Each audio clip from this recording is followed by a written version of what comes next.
Nunca pensé que un desayuno de domingo acabaría con café ardiendo sobre mi blusa y un grito que me helaría el alma. Dame $5.000 o lárgate de esta casa. Estábamos en la cocina. Esa cocina blanca estéril, con sus sillas perfectamente alineadas como soldados listos para la batalla. El reloj marcaba las 7:14 de la mañana, y el aroma del pan tostado se mezclaba con el silencio incómodo que últimamente llenaba cada desayuno. Yo ya intuía que algo no estaba bien.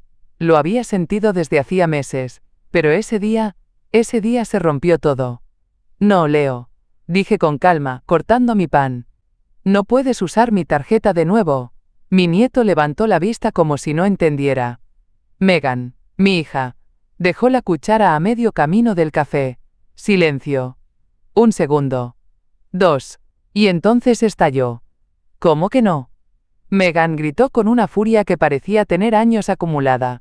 No puedes prestarle $5.000 a tu propio nieto. ¿Eres así de miserable?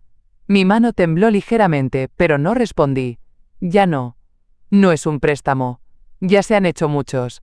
Estás aquí gratis. Me espetó. ¿Comes de mi comida? ¿Usas mi electricidad? Vives bajo mi techo. Y ahora no puedes dar un poco a cambio. Y en ese momento, el café. Caliente. Negro. Directo sobre mi blusa de lino. No grité. No dije nada. Solo me quedé allí, sintiendo el líquido correr entre los pliegues de mi ropa, ardiendo en mi piel y en mi dignidad. El perro, que dormía bajo la mesa, se levantó de un salto, confundido por el grito. Megan jadeaba, como si lanzarme el café le hubiera aliviado algo. Dame los 5.000 o vete, dijo con los dientes apretados. Hoy mismo. No era la primera vez que discutíamos. Pero sí la primera vez que entendí que esa casa ya no era mía, ni por amor ni por necesidad. Respiré hondo. Miré a mi nieto, que desvió la mirada hacia su móvil. Megan, de pie, cruzada de brazos, esperando que yo llorara, que suplicara, que pidiera perdón por no ser más generosa con los restos de mi vida. Pero no lo hice. Me limpié con una servilleta, tomé otro sorbo de mi té, y me levanté. Está bien, dije, sin tono, sin emoción. Ya no es necesario que discutas más. Megan no respondió. Solo me siguió con la mirada mientras salía de la cocina. Fui hasta mi habitación, me quité la blusa manchada, me puse un suéter, agarré mi abrigo y mis llaves. Caminé con calma hacia la puerta. Ella no dijo nada. No me detuvo. Y el silencio fue lo más ensordecedor. Porque después de todo, era su forma favorita de herir, con omisiones. No. Lo siento. No. No quise hacerlo. No. Mamá, espera. Solo su café en mi ropa y el zumbido de su resentimiento en el aire. Salí. El sol era tenue, inofensivo. Y por primera vez en mucho tiempo, el aire frío me pareció una caricia. En mi bolsillo, sentí el roce de la llave de una casa que ya no era hogar. Me fui. Sin llanto. Sin reclamos. Solo con una frase rebotando en mi mente. Esto no es amor. Esto es uso. Y aunque no sabía aún a dónde iría, supe que no volvería igual. Crucé el umbral de la puerta sin mirar atrás. El sol de la mañana me golpeó los ojos, pero no parpadeé. Caminé en línea recta por la acera del vecindario, ese suburbio perfecto de casas idénticas con buzones alineados como centinelas mudos. Ni un alma afuera. Solo el chillido lejano de una podadora y el crujir de mis pasos sobre el concreto. Megan no me siguió. Leo no me llamó. Y eso lo decía todo. Caminé con calma. La misma calma que uno finge cuando le arde algo por dentro. El abrigo colgaba liviano sobre mis hombros, el mismo que usaba cuando solía ir al centro a tomar el té con Helen antes de que ella se mudara a vivir con su hija. Esa hija que sí la cuida. Que la recoge todos los domingos. Doblé hacia la avenida principal y luego tomé el camino que lleva al parque. Siempre fue mi sitio de escape, incluso antes de vivir con Megan. Cuando las cosas se ponían demasiado densas, yo iba allí. Me sentaba a observar, a recordar, a respirar. Mis pies sabían a dónde ir, incluso si mi corazón iba en piloto automático. Los árboles ya estaban completamente verdes, el estanque brillaba con los primeros reflejos del sol, y unas pocas madres empujaban cochecitos por el sendero. Me senté en la banca de siempre, la de madera oscura cerca del estanque de los patos. El aire olía a pasto recién cortado y a infancia lejana. Metí las manos en los bolsillos del abrigo. Toqué el pañuelo de tela que me bordó mi madre cuando cumplí 30, y una vieja entrada de cine que usé con Tom, la primera vez que salimos después de su diagnóstico. Guardé ambas cosas allí hace meses, cuando empecé a notar que Megan me hablaba con ese tono entre impaciencia y fastidio. Miré mi reflejo en el agua. No parecía una víctima. Tampoco una heroína. Solo una mujer cansada. Una mujer que, por fin, había dejado de suplicar. El teléfono en mi cartera vibró una vez. No lo saqué. No hacía falta. Megan no llama para pedir perdón. Llama para controlar. O para hacer que lo demás parezca mi culpa. Y ese día, por primera vez, no tenía ninguna culpa. Me recosté un poco en la banca. Cerré los ojos. Sentí el calor leve del sol en la cara. Y respiré hondo. No tenía un plan todavía. Ni una solución mágica. Pero había algo que me mantenía firme. El silencio no es debilidad. Es solo la pausa antes del cambio. Punto. El banco estaba frío, pero no tanto como mi pecho. Abrí los ojos y miré el estanque. Un pato solitario nadaba en círculos mientras otros dormían bajo la sombra de un sauce. Siempre me parecieron criaturas tranquilas, fieles a su rutina. Pero hoy, incluso ellos me parecían más libres que yo. Pensé en Tom. Mi Tom. Llevaba 1 año y 3 meses desde que se fue. Desde que el oxígeno dejó de entrarle con normalidad y yo dejé de dormir tranquila. Durante los primeros meses después de su muerte, Megan me llamaba cada semana. Ven a vivir con nosotros, mamá. No tienes que estar sola. Lo hacemos por ti. Eso me había dicho. Lo hacemos por ti. Y yo, envuelta en el dolor, acepté. Vendí la casa. La misma donde crecieron mis hijos. La que olía a madera vieja y salsa casera. Donde los armarios tenían historia y cada grieta en la pared tenía nombre. Regalé los muebles. Empaqué solo lo esencial. Fotos, ropa, y algunas cartas que Tom me escribió cuando éramos novios. Megan me había preparado una habitación en su casa. La pintamos color lavanda como te gusta, me dijo. Pero nunca me preguntó si quería irme. Solo asumió. Como si yo no supiera qué hacer con mi soledad. Como si ser viuda significara ser inválida.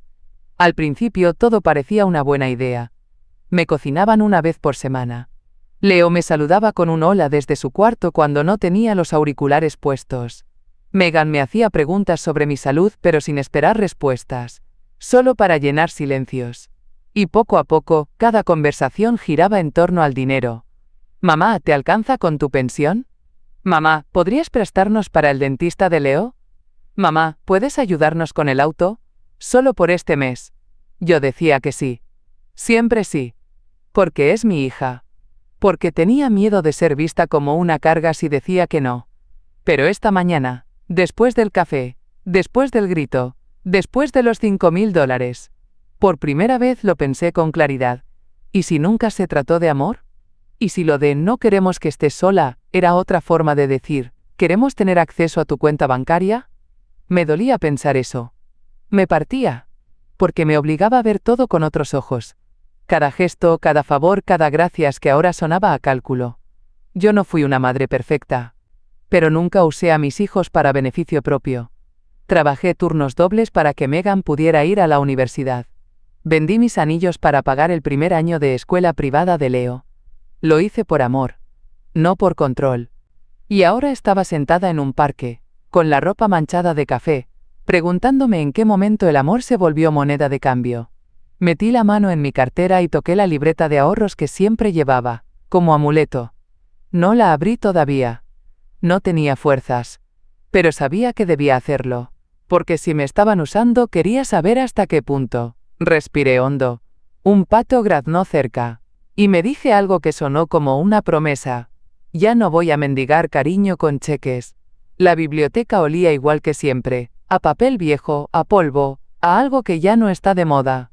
Y sin embargo, al cruzar esas puertas automáticas, sentí por primera vez en mucho tiempo que algo todavía me pertenecía. Caminé hacia la sección de computadoras. Me costaba un poco usar el ratón, pero todavía recordaba mis claves. Tom y yo teníamos una cuenta conjunta que no había tocado desde que falleció. Nunca hizo falta. Siempre pensé que era para emergencias. Bueno, supongo que esto contaba como una. Ingresé el usuario. Contraseña. Esperé. Y ahí estaba. El saldo. Por un segundo, pensé que había leído mal. Volví a cargar la página. Fui a movimientos. Ahí estaban las transferencias. Las extracciones. Los montos. Fechas que coincidían con urgencias de Megan. Con supuestos gastos médicos de Leo. Con pagos de tarjetas que no sabían cómo saldar ese mes. $1.200 en marzo. $3 en abril. $4.500 hace exactamente 8 días. Cada uno tenía como referencia gastos familiares, educación, salud, mentiras dulces para disfrazar una hemorragia financiera. Mi pecho se tensó. No tanto por la pérdida del dinero, sino por la claridad con la que ahora lo veía todo. Megan había accedido a la cuenta. Yo misma le di una copia de la clave por si pasa algo, mamá. Y pasó. Imprimí los movimientos. Las manos me temblaban, pero no por debilidad. Era como si por fin mi cuerpo estuviera reaccionando a algo que mi corazón ya sabía. Guardé las hojas en mi bolso, junto con la libreta, y me senté en una mesa cercana. Observé a una joven que enseñaba a su madre mayor cómo buscar libros en el catálogo. Se reían. Se tomaban fotos con un libro de cocina. Y pensé, eso debería ser lo normal.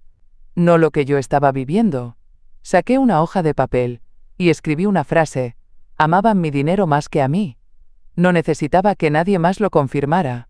Estaba ahí, en números, en fechas, en la falta de miradas sinceras, en la taza de café caliente derramada sin culpa. Llamé al bibliotecario, pedí una carpeta prestada, guardé las impresiones y me la llevé conmigo, apretada contra el pecho, como si fueran las únicas pruebas de que no estaba loca, de que no me lo había imaginado. Salí de la biblioteca y volví a sentarme en la banca del parque. Los patos seguían allí, indiferentes. El mundo no se detenía. Pero yo sí. Yo me detuve. Y tomé una decisión silenciosa. No iba a gritar. No iba a confrontar. Simplemente iba a dejar de permitir. Había una persona que podía ayudarme. Alguien que no me debía nada pero me debía respeto. Dennis. Un viejo amigo de Tom. Jubilado. Banquero de toda la vida. Marqué su número. Me contestó con su voz de siempre, cálida, pausada. Irene, qué gusto oírte. ¿Todo bien? Miré la carpeta sobre mis rodillas. Pensé en el café, en los gritos, en el desprecio de una hija que confundió cuidado con dominio. Dennis, necesito hablar contigo. ¿Tienes un momento? Él no dudó. Y esa noche, dormí sabiendo que por fin alguien me escucharía sin querer vaciarme. Esa noche, la casa estaba en silencio, pero yo ya no sentía paz. Megan llegó como si nada.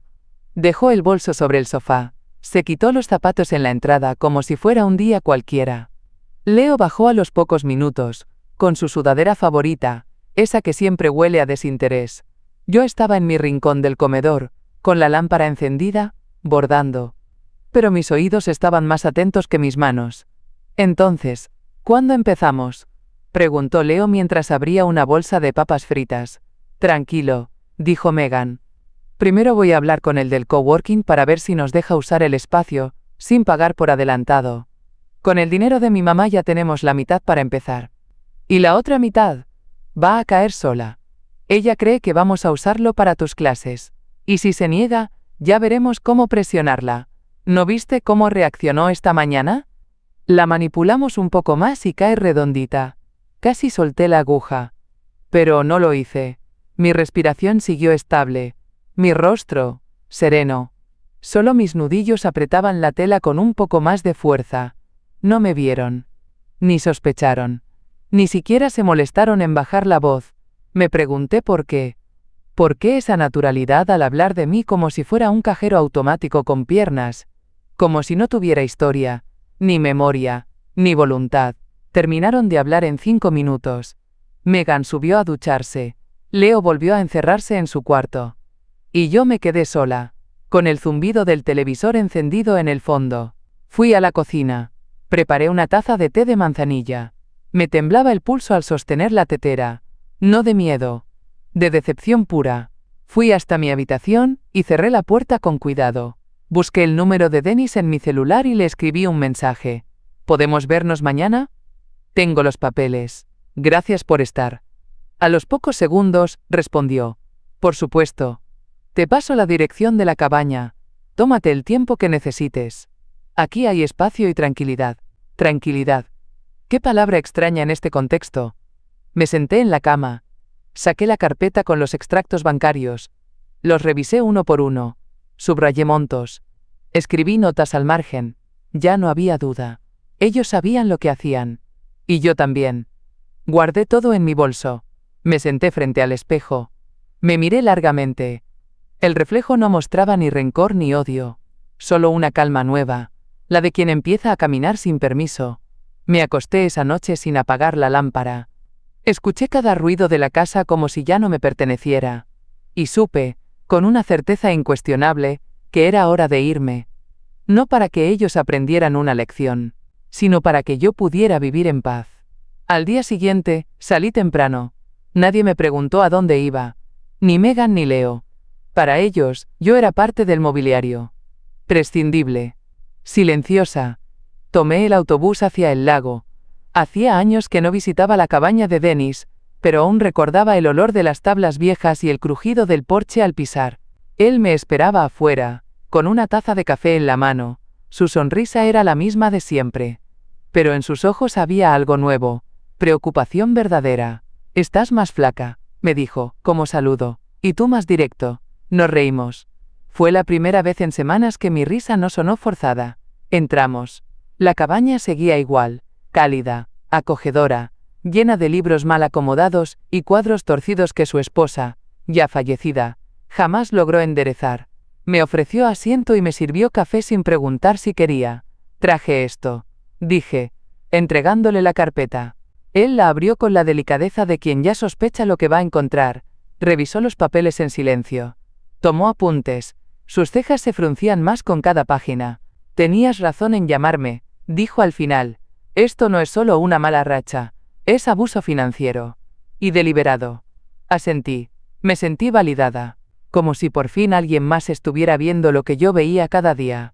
«¿Quieres quedarte aquí unos días?», me ofreció. «Tienes tu habitación. La de siempre. Nadie te va a molestar. ¿Y Megan? No sabrá que estás aquí. No si tú no quieres». Miré por la ventana. El lago brillaba como un espejo sin mentiras. El viento mecía los árboles con suavidad. Sí. Quería quedarme. Aunque fuera solo un fin de semana. Aunque fuera solo para recordar quién era yo sin ellos. Sí, Dennis. Me quedo. Él asintió y me dejó sola un rato. Necesitaba ese espacio. Recorrí la cabaña en silencio. Me detuve frente a una foto de su esposa. Pensé en Tom. En cómo él me habría dicho, «Ya era hora, Irene».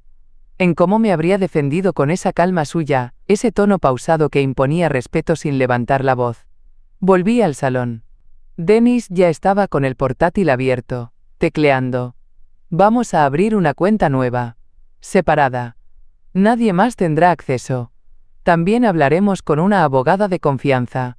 Y si quieres, mañana mismo comenzamos el proceso para mover tus fondos a un fideicomiso». Yo solo asentía. No porque no entendiera, sino porque cada palabra que él decía era como un salvavidas. Me aferraba a ella. A la esperanza. Esa noche me acosté en una cama que olía a leña y jabón viejo. No escuché portazos. Ni comentarios hirientes. Ni susurros a mis espaldas. Solo silencio. Y por primera vez, ese silencio no dolía. Me dormí sabiendo que al fin había alguien más en mi equipo. Y que el amor, el verdadero, no se exige. Se ofrece. Volví a la casa de Megan al día siguiente al mediodía. Sabía que estaría en el trabajo y que Leo, a esa hora dormía o ignoraba todo. El momento era perfecto. No iba a hacer ruido. No iba a buscar escena. Solo quería salir, con dignidad. Subí las escaleras despacio como si no quisiera despertar a los recuerdos. Entré en mi habitación y abrí el armario. No tardé en saber qué llevar. Un par de mudas de ropa, mis medicamentos, el libro de Tom, la carpeta con los papeles que Dennis me ayudó a organizar. Lo demás podía quedarse. Mi vida ya no estaba en esas paredes. Doblé mi ropa con cuidado. Guardé el retrato de mi boda en un sobre. Revisé 2 veces los cajones por si había algo importante. Solo encontré polvo y un par de notas escritas por mí misma. Recordatorios de citas médicas, recetas, listas de supermercado. Papel y rutina. Nada más. Caminé hacia la estantería donde Megan acumulaba libros que nunca leía. Ahí estaba el más grueso, uno que yo misma le regalé y que ella nunca abrió. Detrás de ese libro escondí algo que ya no tenía valor material, pero sí simbólico, mi anillo de bodas. Lo dejé allí. No por olvido, sino como despedida. No lo necesitaba más. Tom estaba en mi memoria, no en un aro de oro. Volví a mirar la habitación. Quería despedirme en silencio, pero mis ojos se llenaron igual. No lloré. Solo me sentí vacía. Como si hubiera cargado con demasiadas cosas que no eran mías. Fui a la cocina. Sobre la mesa, dejé una hoja en blanco. Sin palabras. Sin firma. Que interpretaran el silencio como quisieran. Cerré la puerta de entrada con cuidado, sin golpearla. El sol estaba alto y el calor empezaba a apretar. Crucé el jardín sin mirar atrás. Ni una sola vez. En la esquina, Dennis me esperaba con su coche. Subí sin decir nada. Él tampoco habló. Solo arrancó. Y mientras el auto se alejaba, sentí que dejaba más que una casa. Dejaba una versión de mí que ya no me servía. La mujer que explicaba cada no. La madre que se culpaba por poner límites. La abuela que creía que dar más era la forma de mantenerse amada. Todo eso se quedaba atrás, junto con las tazas de café y las exigencias disfrazadas de preocupación. En mi bolso solo llevaba lo justo: documentos, ropa, dignidad. Y en el pecho, algo que no sentía hace años: decisión. No sabía qué diría Megan al volver. Quizás se enfurecería. Quizás fingiría sorpresa. Quizás llamaría. No importaba. Mi teléfono ya estaba en modo avión. Y yo ya estaba en otra historia. La llamada llegó un martes a las 4:03 de la madrugada de la tarde. Megan estaba en la cocina, de regreso del trabajo con el bolso aún colgado del hombro cuando escuchó el timbre. No esperaba a nadie. Miró por la mirilla con desdén, probablemente pensando que era un vendedor o un testigo de Jehová. Pero al otro lado había un hombre trajeado, joven, portafolio en mano, sonriente, profesional. ¿Megan Santos? Sí. ¿Qué desea?, preguntó con el ceño fruncido. Vengo de parte de la firma Tapia y Muñoz. Soy el abogado de la señora Irene Navarro. Estoy aquí para coordinar la entrega formal de la propiedad. ¿Perdón? La casa, legalmente, pertenece a la señora Navarro. La escritura está a su nombre desde 2003. Usted y su hijo residían aquí como huéspedes con su consentimiento. Megan palideció. ¿Qué está diciendo? Esta casa es mía. Hemos vivido aquí por años. Exacto. Y en todo ese tiempo, usted nunca transfirió la propiedad. La señora Navarro ha decidido vender. El comprador está interesado en ocuparla cuanto antes. Solo vengo a notificar formalmente. El abogado le entregó una carpeta. Documentos. Firmas. Sellos. Todo en orden. Tiene 30 días para desalojar, o podemos proceder con la vía legal, pero esperamos su cooperación para que el proceso sea más fácil. Megan no dijo nada. Ni siquiera lo invitó a pasar. Solo se quedó allí, en la puerta, con el papel en la mano, como si se tratara de un error que podía corregirse con gritos. El abogado le sonrió con cortesía profesional. Buen día, señora. Y se fue. Leo bajó las escaleras en ese momento, sin camiseta, masticando chicle. ¿Qué pasó? Nada. Un tipo, algo de papeles de la abuela. ¿La abuela? ¿Dónde está? No sé, respondió Megan casi en susurro. No ha vuelto. No contesta. ¿Y mi PlayStation? Por el amor de Dios, Leo. Subió las escaleras de nuevo, corriendo esta vez. Revisó la habitación de Irene. Vacía. La cama tendida. Los cajones abiertos y sin ropa. La nota blanca en la mesa de la cocina. Sin palabras. Sin pistas. No sabía si debía estar preocupada o furiosa.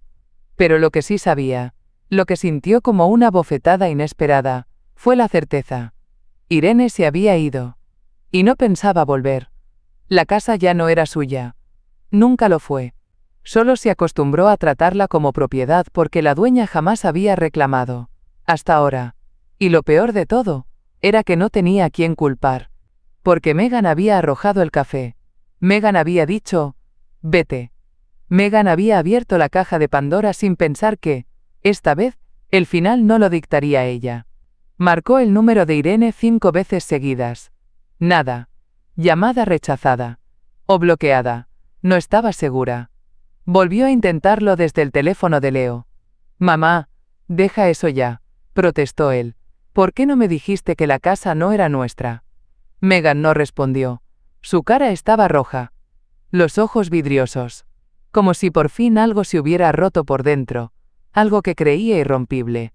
El abogado había sido claro. La casa estaba vendida. La firma ya había recibido el adelanto. Solo tenían 30 días. Y sin Irene, sin su firma fácil, sin su cuenta bancaria para cubrir los imprevistos, estaban solos. De verdad solos. Voy a escribirle un mensaje, murmuró, más para sí misma que para Leo. Abrió el chat. Vio los últimos mensajes. Los suyos. Las exigencias. Los recordatorios de gastos. No había ni un solo. ¿Cómo estás, mamá? En los últimos meses. Empezó a escribir.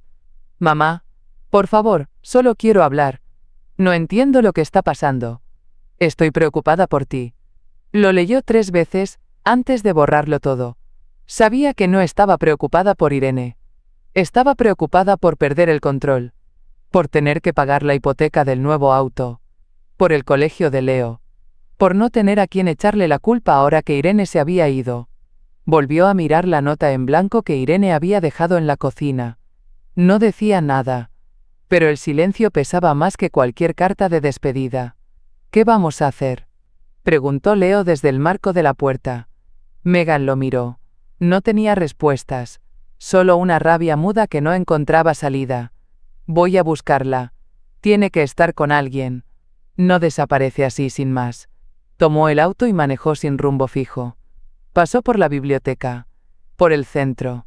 Por el supermercado donde Irene solía ir. Nada. Marcó a Helen, la vecina de antes.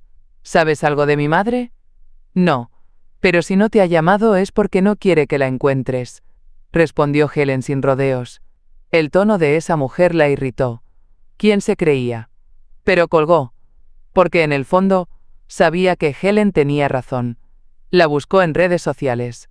Nada. Correo electrónico. Sin respuesta. Intentó entrar a la cuenta bancaria que Irene le había dado para ayudarle con sus pagos. Acceso denegado.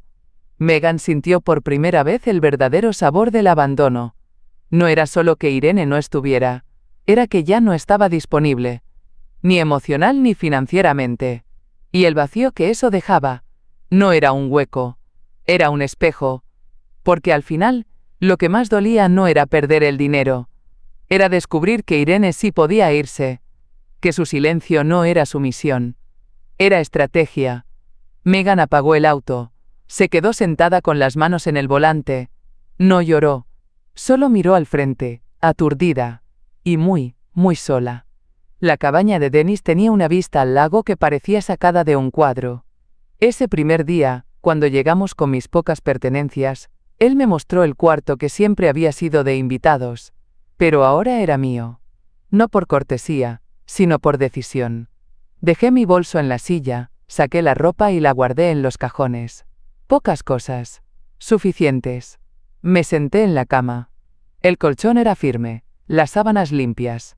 El silencio. Un bálsamo. No escuchaba pasos apresurados, ni portazos, ni gritos. Solo el sonido del viento en los árboles y el canto lejano de un pájaro. Esa noche, por primera vez en mucho tiempo, dormí sin sobresaltos, sin quedarme esperando una frase amable que nunca llegaba, sin pensar si debía callar para mantener la paz. Desperté con la luz suave entrando por la ventana. El aroma a pan tostado me hizo sonreír.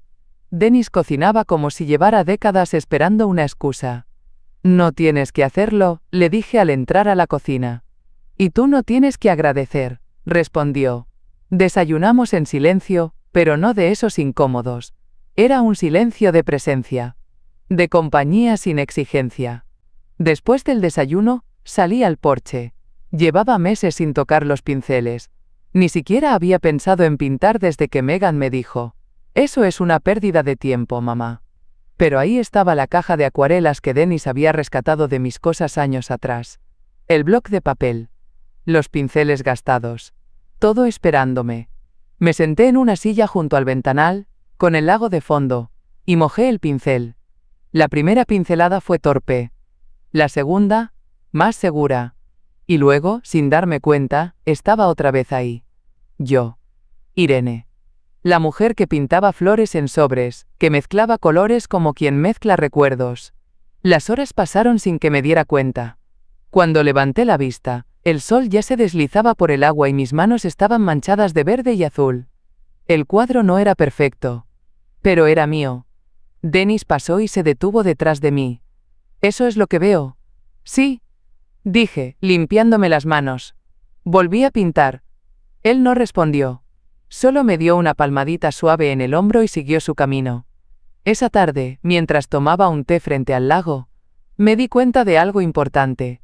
No me sentía culpable. No me dolía haberme ido. No me sentía egoísta ni desagradecida. Por primera vez en años, me sentía libre. El teléfono seguía apagado. La carpeta con los papeles bien guardada. Y el lienzo, seco, con una escena tranquila. Un jardín con árboles frondosos, sin puertas, sin visitantes. Solo calma. Y yo. Era media tarde cuando terminé el segundo cuadro. Un paisaje simple. Un banco de madera bajo un árbol, el lago al fondo, y flores que no existían en ningún lugar real, pero que siempre había querido plantar. Le puse el título en una esquina del lienzo: Espacio propio. Lo dejé secar sobre la mesa y me senté en la mecedora del porche con una taza de café. El viento movía las hojas.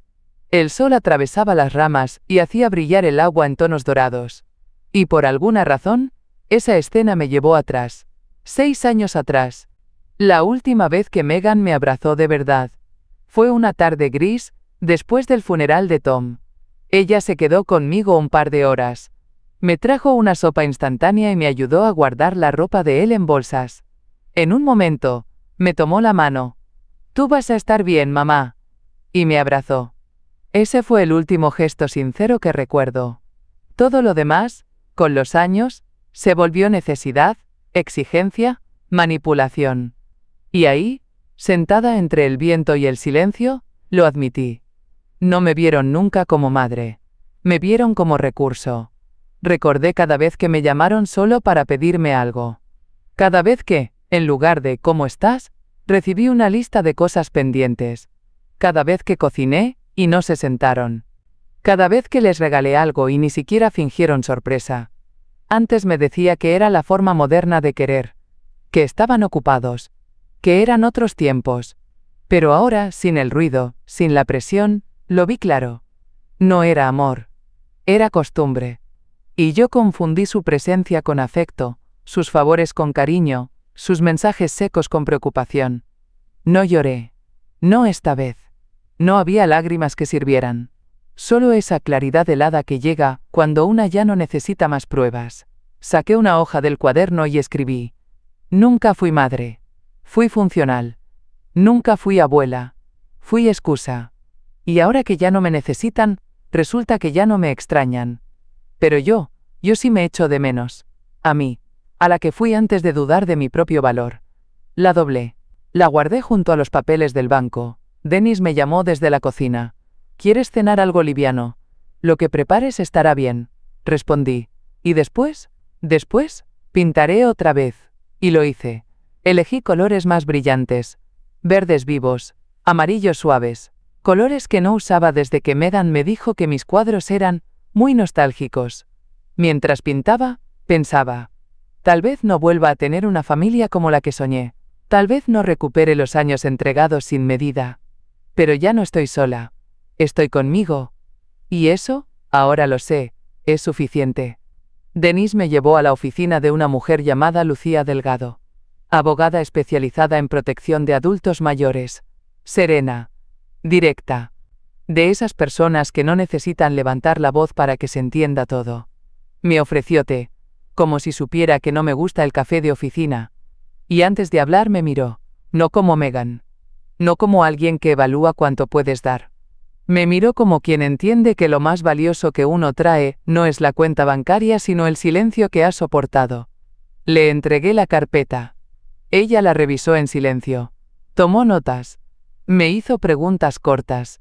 ¿Autorizó usted estas transferencias? No directamente. ¿Su hija tenía acceso a sus cuentas? Sí, por confianza. ¿Esa confianza fue quebrada? Hace mucho. Solo que recién lo estoy aceptando. Lucía asintió. Sin juicio. Solo comprensión. Lo primero que haremos es cerrar esas cuentas y abrir otras con firma dual. Usted y alguien que elija. Alguien de confianza. Miré a Dennis. Él asintió. Me ofrezco si quieres, dijo con su tono habitual sin presión. Acepté. Lucía continuó. Después crearemos un fideicomiso. Legal, protegido. Usted designará a qué se destina cada parte de sus fondos. Ningún familiar podrá tocar un centavo sin autorización directa y comprobada. Asentí. Era eso exactamente lo que necesitaba, no venganza, sino seguridad. Lucía también me habló de testamento. De cómo cambiarlo. De cómo protegerme de futuras manipulaciones. Mucha gente espera que una madre nunca cambie su testamento, me dijo. Como si el amor obligara a mantener a los ingratos cerca. El amor no obliga, respondí. Exactamente. Pasamos 2 horas ajustando cada detalle. Distribuciones. Responsables. Documentos médicos. Incluso firmé un poder notarial limitado. Lucía me miró de nuevo cuando terminé. Irene, hoy no solo está protegiendo su dinero. Está protegiendo su historia. Y por primera vez, sentí que tenía algo que nadie podía arrebatarme. Salimos al atardecer. El cielo estaba naranja, y el aire olía a libertad. En el auto, Denise me preguntó si me sentía bien. Sí, dije, mejor de lo que me he sentido en años. ¿Y qué sigue ahora? Ahora, dejo de justificar, porque una cosa es perdonar, y otra muy distinta es permitir. Fue un viernes por la mañana cuando hice la denuncia. No llevé testigos. No usé lenguaje dramático. Solo entré al banco con una carpeta bajo el brazo y mi dignidad intacta. Papel por papel, firmé la reclamación por uso no autorizado de fondos. El gerente, un hombre con corbata torcida y modales rápidos, me atendió sin mucha emoción, hasta que vio los montos. Tiene evidencia de que estas transferencias no fueron aprobadas por usted. Tengo años de abuso y una carpeta llena de pruebas, eso le basta. ¿Tiene conocimiento de quién las realizó? Mi hija. No pestañeó. Solo asentó y marcó un número. Lo que siguió fue un protocolo preciso. Me explicaron los pasos. Me ofrecieron protección adicional en mis cuentas. Y luego, con voz profesional, el gerente lo dijo. Su solicitud implica congelar temporalmente las cuentas asociadas a esos movimientos. Hágalo. Dije sin titubear. Ese mismo día, Megan descubrió que su tarjeta fue rechazada en la estación de servicio. Después, en el supermercado. Y por último, cuando intentó pagar la mensualidad del colegio de Leo. Intentó entrar a la banca online. Error. Intentó cambiar la clave. Bloqueada. Y esa fue la primera vez en años que sintió lo que yo sentí tantas veces. Inseguridad. Dependencia. Y ese frío en el estómago que no se va con café ni excusas. Yo mientras tanto estaba sentada frente al lago, bordando una frase en una servilleta vieja. El silencio no significa debilidad. Porque ese fue mi mayor error. Dejar que confundieran mi paciencia con pasividad. Megan no tardó en intentar llamarme. 4 veces ese día. Todas sin respuesta. No necesitaba confrontarla. No necesitaba gritarle que lo sabía todo. Porque ella ya lo sabía. Y eso era suficiente. Más tarde ese día, recibí una notificación. Investigación formal iniciada. Contactaremos si se requiere su presencia. Guardé el mensaje sin emoción. No quería verla sufrir, no buscaba castigo, solo quería que por fin entendiera. que una madre puede amar sin ceder, que una abuela puede ayudar sin anularse, y que una mujer, aún a los 70, puede decir basta sin levantar la voz. Dennis entró con un par de panecillos y me miró de reojo. ¿Todo bien? Mejor que nunca. Esa noche, dormí con la ventana abierta. El aire frío me acariciaba los tobillos, pero no me importó. Era libre. Libre de culpas. Libre de esa necesidad constante de ser útil, para no ser olvidada. Y eso para mí, ya era justicia. El auto de Megan apareció frente a la cabaña a media tarde. Lo reconocí al instante. Ese modelo gris, con el pequeño golpe en la parte trasera que nunca mandó arreglar. Dennis lo vio primero, desde el ventanal, mientras revisaba unos documentos. Es ella, dijo, sin necesidad de nombrarla. Yo no me levanté. La puerta del coche se abrió de golpe. Megan bajó con el rostro desencajado, el pelo desordenado, y un bolso colgado al hombro. Caminó hacia la entrada como si aún tuviera algún derecho sobre mi tiempo. Tocó la puerta con fuerza. 3 veces. No me moví. Dennis sí. Abrió con calma, como quien ya sabía que iba a pasar. ¿Dónde está mi madre? No está disponible, respondió él sereno. No puedes esconderla. Soy su hija. Eso no le da derecho a invadir su paz. Necesito hablar con ella. No saben lo que está pasando. Mis cuentas están congeladas, el banco no me da respuestas, Leo no entiende nada. Está todo patas arriba. Dennis dio un paso afuera y cerró la puerta tras él. Tenía un sobre en la mano. Este es un documento legal, una orden de cese y desista. Está firmada por la señora Irene Navarro, y refrendada por su abogada. Megan abrió el sobre como si pudiera deshacerlo con solo leerlo. Pero ahí estaba, en tinta negra sobre papel oficial. Abstenerse de todo contacto directo o indirecto. Cualquier intento será tratado como acoso y denunciado legalmente. ¿Esto es una broma? ¿Me está demandando mi propia madre? No, solo se está protegiendo. Algo que debería haber hecho hace mucho tiempo. Megan miró hacia la ventana, intentando ver si yo estaba allí. Me escondí detrás de la cortina, pero no por miedo, solo por decisión. No tenía nada que decirle, porque ya lo había dicho todo, al irme. Dile que necesito hablar, no puede simplemente borrarnos así. No la borró, solo eligió no seguir siendo usada. Megan bajó la mirada. Por un instante, pareció otra. No la mujer furiosa que lanza café. No la hija manipuladora. Solo alguien que no sabe cómo volver atrás cuando quemó todos los puentes. Dennis le cerró la puerta suavemente. Yo me quedé sentada en la mecedora. No lloré. No temblé. Solo exhalé. Ya no tenía miedo de que regresara. Porque ya no tenía poder. No sobre mi vida. No sobre mis emociones. No sobre mi paz. Por primera vez, el mamá desesperado de Megan no tuvo efecto en mí. Porque entendí que el amor sin respeto no es amor, es chantaje emocional. Y yo, finalmente, había dejado de ser rehén. Volvió al día siguiente. Esta vez, no tocó con rabia, sino con algo peor, con culpa. Dennis abrió la puerta pero no salió.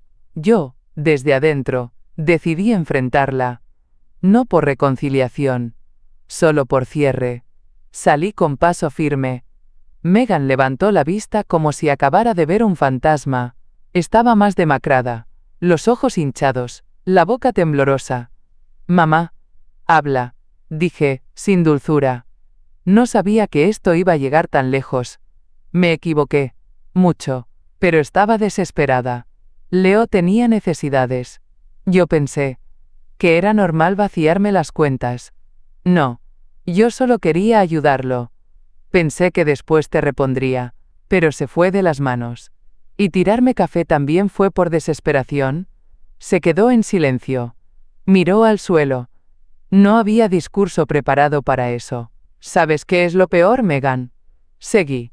Que no me duele tanto lo que hiciste como lo poco que te importó hacerlo. Mamá, por favor, estoy aquí porque me di cuenta de que te necesito. Asentí lentamente. ¿Y si tuviera otros $50, Megan? Ella levantó la mirada, confundida. ¿Qué? Si hoy supieras que tengo más dinero, ¿harías lo mismo otra vez? Silencio. No desvió la mirada. No respondió. Solo abrió la boca y la volvió a cerrar. Ese fue su veredicto. La ausencia de respuesta. La honestidad cruda de no poder decir no. Porque sí. Lo haría de nuevo. Si pudiera. Gracias, dije. Me di la vuelta. Ella quiso decir algo más. Pero Dennis ya estaba cerrando la puerta. Y con ese último golpe seco, se acabó todo. No hubo gritos. No hubo llantos. Solo la revelación final. Nunca fue por amor. Fue por acceso. Y yo, ya no estaba disponible. Después de cerrar la puerta, no dije una sola palabra. Subí las escaleras con calma. Guardé el teléfono en el cajón más alto. Saqué el cuaderno de direcciones. Busqué el número de Megan y lo eliminé. Uno por uno. También borré sus correos, sus mensajes, sus recordatorios. No fue venganza. Fue limpieza. Una limpieza emocional. Regresé al estudio improvisado junto a la ventana. El lienzo me esperaba, en blanco.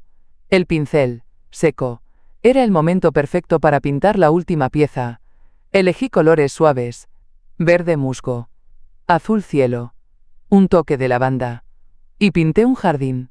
Tranquilo. Ordenado. Sin senderos que inviten a entrar. Sin bancos. Sin puertas. Un espacio solo mío.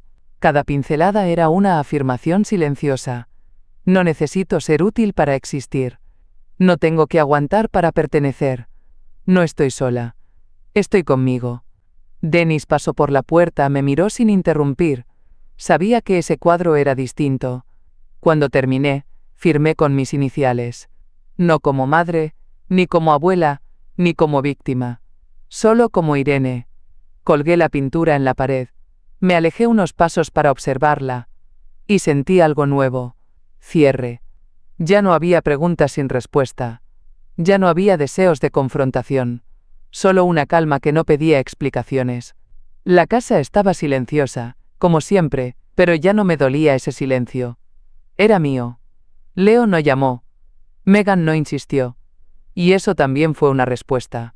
Porque cuando dejas de dar, los que solo sabían recibir se alejan solos. Me serví una copa de vino blanco. Brindé conmigo. Por la mujer que fui. Por la que sobrevivió. Y por la que ahora elige. No hubo lágrimas. Solo una sonrisa leve. Y la certeza de que, esta vez, no volvería atrás.